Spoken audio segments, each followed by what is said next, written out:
Katasha, girl, this right here, this ain't even funny at all. You willing to marry Pawpaw. You willing to take all Ike Turner ass whoopings. And you want us to give a blessing.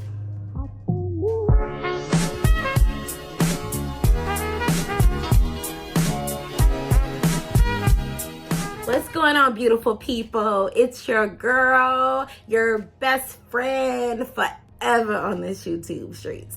My name is Carla. Welcome again to the Pretty Girl J channel. Listen, this episode here,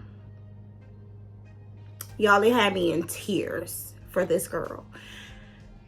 It had me in tears because any one of us could be here, was here, or on our way here, okay?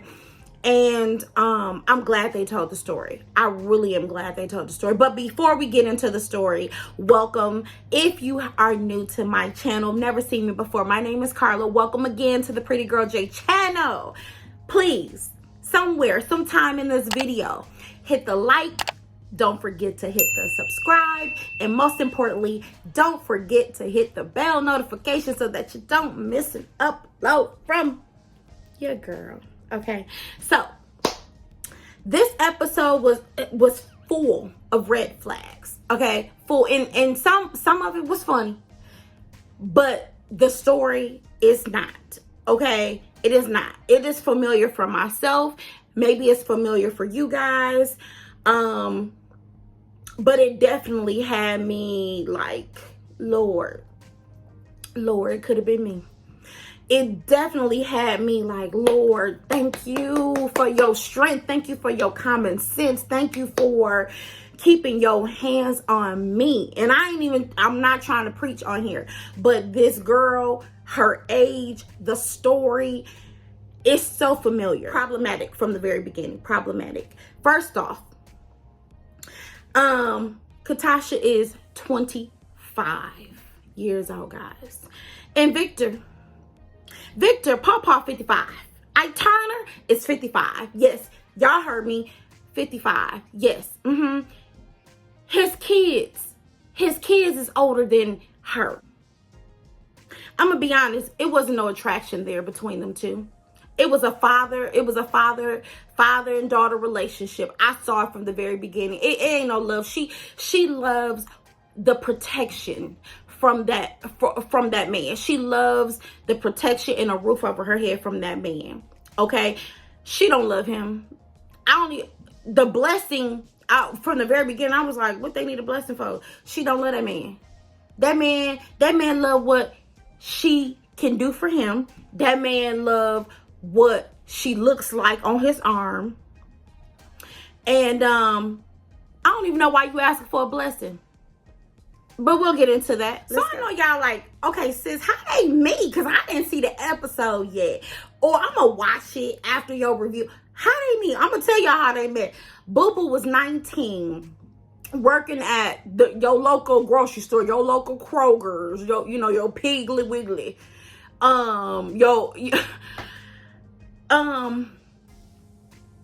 Pawpaw kept coming in there buying bread. Who you making sandwiches for? He said, I had bought like 15 loaves of bread and I always came in her line. I ain't eat that much bread. But I just liked her. Okay. You knew how old she was. She didn't lie about her age, y'all. She told Pawpaw, his name is Victor. She said, this is how old I am. And he still pursued that ass. Now y'all know what is that about? She was looking for a daddy. She got her daddy. Her daddy was already married, y'all. Daddy was already married. Victor was still married to his wife. Well, let me back up. Son. Victor had been married 3 previous times. None of it worked out. He said he ain't never been in love. I said, well, damn. What you out here playing games with women? You out here whooping ass and taking names and not giving your love to any. He said, but he's in love. He is in love with Katasha ass. And I said, why? Why come, Sway? Why come? Why we in love with this little girl? Y'all want to hear something crazy? Katasha moves in with this man, and he already got a wife in the home with him. I know y'all like, what the hell, Carla? What? Yeah, Carla telling y'all all Katasha business. Katasha moved in with this man who is still married. He didn't tell her that. And then Victor tells his current wife, oh, I'm helping this girl out. She ain't got nowhere to go. Is she gonna be living here for a while? I don't know if the ex-wife was riding the little small yellow bus, but ain't nobody about to be. My husband can't come to me on some, I'm gonna help this little girl out and she gonna be living with us for a while. He can't do that. With her family, with her mama, her daddy, her granny, auntie, the neighbor next door. Where her people at? She can't stay here in my home, in a marital home. She can't stay here. She can't stay here. I would be like, what in the 90-day love at the lockup do we have here? That's how I feel. I feel like, what in the hell is going on? I need Katasha to get on the phone with a mother, a auntie, a grandma, a neighbor, somebody. Y'all see this foolishness this girl on. Y'all couldn't have opened y'all doors for her. Y'all gonna let her go live with a 50-plus-year-old man for 6 years. Y'all need y'all ass whooped. Damn, Katasha. Y'all know, y'all said, well, girl, Carla, she grown. We've all been there before. When we think we grow, we know everything. And that's true. But somebody ain't pulling that ass, that coattail. Somebody ain't telling her, you look dumb out here in these streets. Oh, because he buy you a Coach purse and he let you drive his car to work, you think you doing something? Oh, okay. Ain't nobody even told her that, huh? Ain't nobody schooling her. Okay. I'm gonna move on. Katasha, she shocked me. She said, well, when I moved in, they were still acting like a couple. You don't say. Now this fool already started lying. Victor talking about some, I wasn't in love. It was for play. That marriage I was in, it wasn't serious. What marriage? Every marriage. I was with Dr. Tracy. Every marriage is serious. What do you mean? Y'all living together. What do you mean? Are you on crack? What you smoking? That woman living with you because she feel like it is serious. She ain't playing play. This ain't for game. This ain't Monopoly. This ain't life. What? Do not pass go. Do not, Katasha, collect $200. I'm dead ass serious. Of course, the wife notices something's up. She said, wait a minute, y'all sleeping together. Y'all messing around. What's going on? Then he says, well, yeah, this my boo thing. We've been messing around. And I want a divorce. Katasha, girl, you lucky you didn't catch a bullet or an ass whooping. Because if that was me, baby, you would have caught these hands and I would have went to the closet to get my gun. Okay? I ain't even gonna lie to you. But no, she didn't do that. The wife, I said she mustn't have nowhere to go. She mustn't have her coins together or something. The wife moves her stuff out the marital master bedroom and moves her stuff into a spare bedroom, and Katasha moves into the bedroom with him, and they sleeping together, and the woman is in the next room. What? That ass probably would have been poisoned or something. Ain't no way. Katasha, let me tell you something. I'm older. I'm way older, boo. I'm your big sister, okay? I'm gonna tell you like this. Baby, you are very lucky to be alive. Very lucky. Because I would have been baking apple pies with a little something extra special in it. Mama, who says she's always been in your life, where was she at? Where was your mama at? Where was your daddy at? She said, I talk to my daddy every few weeks, but he's not in my life financially. So everybody was letting you do this foolishness? So they meet with Dr. Tracy. And she says, okay, why all this breaking up? Katasha says, well, the infidelity and the disrespect that he was showing me, I just got tired of it. Baby, he been disrespectful. You built this on disrespect and infidelity, okay? He was cheating on his wife with you, and you were okay with the wife being in the picture. You okay with all the bull that this man dish out to you. 2 + 2 = 4. If I walk into the door and I see another woman there and I see knickknacks and shit on the table, I see glass balls and shit on the table, boo-boo, I'm going to be like, who live here? And I want to hear my mama decorated, because your mama going to put some damn old-ass figurines up in the china cabinet. Who live here? No, these some decorative balls. Who live here? Who women clothes? You don't go through closets, Katasha? You don't go through closets? Even at your age, where's your common sense? I know you know better than that. And if you wasn't raised better than that, shame on it all. Unfortunately, Katasha has no common sense, like she has no edges. When I tell y'all that little fine baby hair she had right here, I just wanted to take an edge brush and a little bit of gel and just make a design, just swoop and swoop or something, or just push it back. And she had, God, I'm gonna tell y'all, she had none there. Y'all, she had none there. The wig just was like that. Forehead with a little baby hair, but it was so fine. I was like, just moving right along. So her people roll up. Katasha, stepmom, cousin, and best friend. His people roll up. His best friend, what was his best man's name? Marlon. His best friend Marlon, who, honey, let me tell y'all something about this little 5 heartbeat looking man.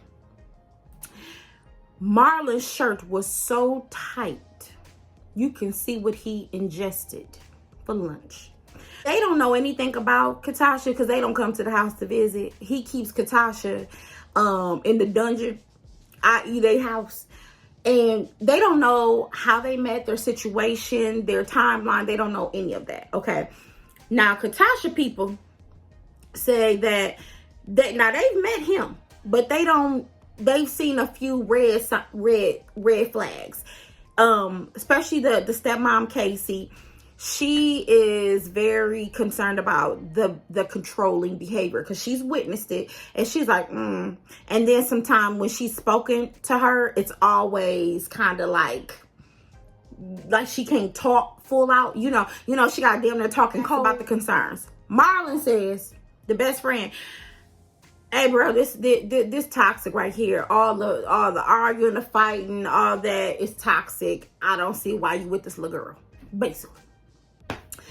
Stepmama, she says, girl, he too controlling. Is he a pimp? I would like to know what's going on. Why he always got his foot, his foot on your neck. What is going on? And of course, her best friend says, sis, I just want to let you know that this age difference that y'all on, girl, he gonna die. Do you got money for burial? She sits down with his people and she gives the timeline of their relationship because they don't know. They don't know her. And they're like, wait, okay. So it went wrong. It went real wrong. It went real wrong. And I wasn't ready. I wasn't ready for Katasha's mouth. But I'm going to tell you that stepdaughter was getting her ass together. Does she love him? And that's when it took a turn because she got defensive. No, Katasha. Initially, no, you don't love him. No, actually, I don't think you love him now. I think you're afraid of him. I don't think you love that man. I think you are genuinely afraid of him and you're afraid that you're going to be homeless again. She just went on. And Marlon was like, do you look at him as, he was like, where's your father? And then she said, I speak to my father, whatever. He don't do nothing for me, basically. And he was like, okay, because that says a lot because he treats you like his daughter. Y'all have a father-daughter relationship. And she was like, yeah, and he my best friend. And he my lover. He my everything. And I'm like, yeah, he keep a roof over your head. Of course he your everything. If you get boo-boo, let me tell you something. If you are able to stand on your own 2 feet, in your own house, apartment, you see things a lot differently. And Marlon was like that. Yeah, that explains it all. Y'all gotta, it's a codependency. Because that's what he look at you as. And Marlon ain't, you know what? What I took from Marlon is he not stupid. He know that man be putting his hands on her. Because when it all came out, Marlon had no words. No words. He didn't say, hey man, Like, what's going on with y'all? Like, he had no words. Marlon, no. Marlon knew what was up. Marlon knew what was up. Everybody else didn't. But Marlon knew. What's up with you and the abuse? He says she's more willing to put her hands on me than I am of her. That's not answering the question. He didn't even take accountability for the fact that he is abusive. That he puts his hands on her. He will slap the dog taste out of her if she even look at him funny.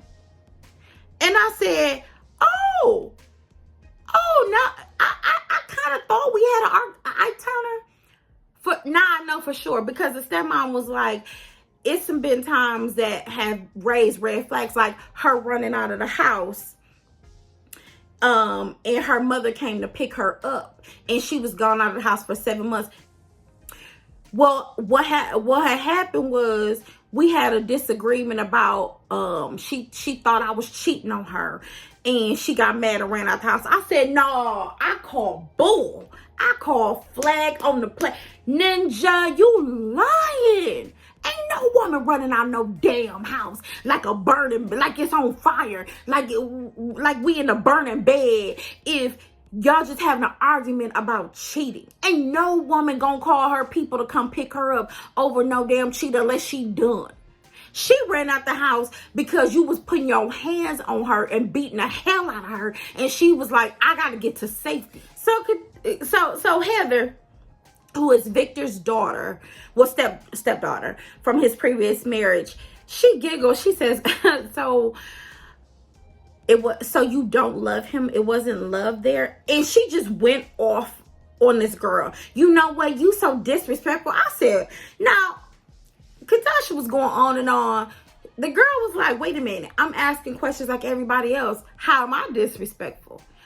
And she was like, because you come in here with this attitude. Katasha, you seeing stuff? You hungry? Your sugar low? Girl, what did that girl say to you that had you like on 10 with her? You getting defensive because this girl is saying, you don't love my dad. You love that he put a roof over your head. He keeps the roof over your head, and you ain't got to ring people out no more. You ain't got a bag. You ain't got to go get you ain't got to go get the carts. That's what you love. You love that you can stay at home and do you. But so they got into his kids because he was on drugs for so many years. Am I shocked? No, I'm not. I'm not shocked. It looked like he dibble and dabble from time to time. Look at his eyes, them bitty ass eyes. He look like he go in from time to time. And when he do go in and he come home, an argument can go from 0 to 10 real quick. She told the stepmom that it is an abusive relationship. And the stepmom said, when was the last time it got physical between you two? And she said, about 6-7 months ago. And I said, I call bull.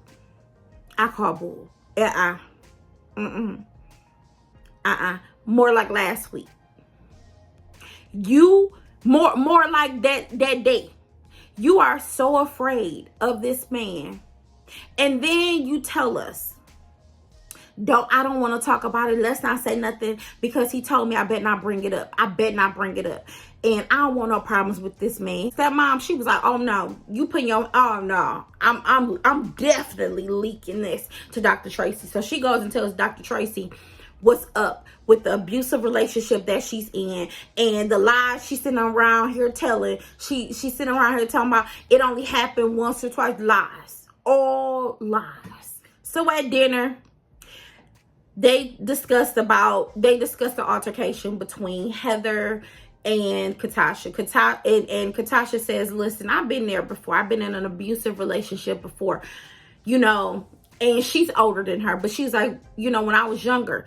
And she says, it's no way to live. It is. And she said, and I'm sorry if you took offense to what I was saying. I was just asking questions. And I'm sorry you felt like I was attacking you. Katasha, oh, okay. Katasha, right then and there, they hug it out, but I feel like Katasha really wanted to say, girl, your daddy whooping my ass right now. Everybody can see something is not right in this relationship. Everyone can see that. And the girl is sitting there scared. She is sitting there just scared. So her stepmom, you know, of course, tells Dr. Tracy, which was to me the best thing, because I feel like if Katasha didn't want the abuse to stop, she wouldn't have told her stepmom. Dr. Tracy pulls both of them in. And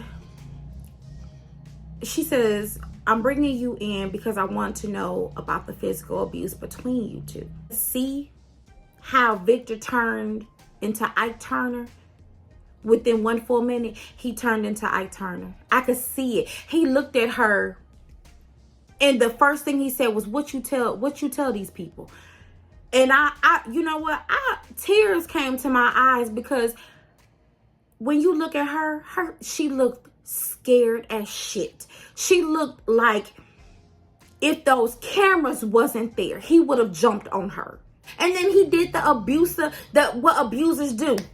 They put their hand on the thigh or the knee, and I promise you, I was looking at her legs, because I wanted to see if he was squeezing her thigh or pinching her or something. I wanted to see if he was like doing something aggressive towards her to let her know, bitch, I got you. Tracy said, I know everything. I know. Cassie came to me, and he says to her, she says, I don't want to talk. I said, okay. And I get it. I know a lot of people's like, you don't want to talk. I get it. I've been there. Where you're afraid of the outcome. She's afraid to say too much, because it could turn bad. And she knows she got to go home. She got to go home with this man. Okay, well, I'm going to ask you, Victor, the anger, how bad has it gotten? He said, well, she don't want to talk about it. I'm not going to talk about it. You would say that, you little punk. You would say that old ass man feels it. She does say, I've been in an abusive relationship with him. And Dr. Tracy said she wouldn't have said nothing if she didn't want us to know and to help. And she don't love you. She's just afraid of you. But until she can love herself, Dr. Tracy said, until this works out, I'm going to call Cassie in. He going to a hotel. He can't stay in this house. He going to a hotel. He don't want to admit nothing. And then Dr. Tracy says to him, she says, do you want the help? He said, no, I just want to know what was said. Huh? I said, yep. Dr. Tracy could see it like we all could see it. This man been putting his hands on her. It's a controlling. And he know she ain't got nowhere to go. Her mama put her out. Her daddy ain't in her life like that. He already know. It's a pimp. It's a pimp situation. He already know. And y'all tell me if I'm wrong, but I think what she was trying to tell us was that her dad, Katasha's dad, was abusive to her in the marriage and everything like that. And because she said she was in a coma, woke up, and she was like, God, if you just, take me out the situation, I'm done. And she was done. And she knows how it feels to be scared and to constantly be staying, thinking you can love it out of them. And you can't love it out of them. You can't love it out. Katasha, what I want you to know is that if you don't get out that marriage, because I'm going to tell y'all, if you didn't know, if you don't watch me to the end, I'm going to leak it right now. Katasha ended up marrying a man. Y'all heard me. Yep. Katasha ends up marrying the man. And I want to just tell her, if you ever watch this video, if you ever see me, Papa gonna kill your ass. He gonna kill you if you don't go for what you know and get the hell out. Use your mind. Stop fighting a fight with this man who feel like he not cheating, because whenever you say you done and you leave his house, he feel like he can do whatever he want to do. But the reality is he been doing what he wanted to do. I've been there. I've tried to love it away, just like everybody else in your family is telling you. I've tried to love it away. I've tried to, think that I could, if I'm just there, if I'm just his support. And I ended up getting hurt abused and misused until I woke up and was like, I can't do this. I'm smarter than this. Let me get my shit and go. Except for the fact that he was in my shit. He's in my house. He in my damn house. So I just moved on that ass. That's my story. I just moved on that ass. Like, you know what? I can't do shit about this. You know what? Let me let this landlord know I'm gone. And he out in these streets. I moved on that ass. He ain't got no residence. He don't live here. Katasha, I'm glad you told your story. I'm glad that you don't need our blessing, because that was established. You don't need our blessing. You wanted us to hear your cautionary tale of living with an abusive man for 6 years. The problem is you don't know your worth, and you're not mature enough to understand that now you married an abusive man. So you went from having that window of escape to now you married, and it's harder to get out. Much harder to get out, okay? And he's isolated you because now you don't talk to Cassie. It was revealed, you guys, that she don't talk to Cassie. She don't talk to her family. When she got married, they were supposed to do no contact. They were supposed to be, get counseling. She ain't did none of that. They went on to live their lives together, and she ain't contacted nobody. You guys, this was really deep episode. Again, we didn't need no blessing in this one. This was a bunch of mess, and it was a hard episode, but it needed to be discussed, because so many times we're trying to skate over it or be funny about it, and one shit funny about this episode. One shit funny about the life this girl was leading, okay? But I hope that I wasn't a Debbie Downer on your Sunday. I just want people to understand that, like, I'm just like you. I've been knocked down, dragged out, but I'm still here. So if you like me, if you want to see more from me, or if you found this story a little too deep, but you're gonna watch another video from me, that's fine too. But I would like for you to like this video, hit subscribe, make sure that you turn on the bell notification so that you don't miss an upload from me. And guys, we're gonna wish Katasha all the love and success in the world. Leave your opinions down below on the episode, or whatever you find that could be helpful for someone, because what you guys don't understand is that there's a woman, there's a man who is reading your comment, and it might bless them. I'll see you guys next time. Y'all, this week life is kicking my butt. But y'all know my baby starts school, so I'll get at you guys when I can. I'll see you guys soon. Thank you, and God bless you. Bye, pretty girl.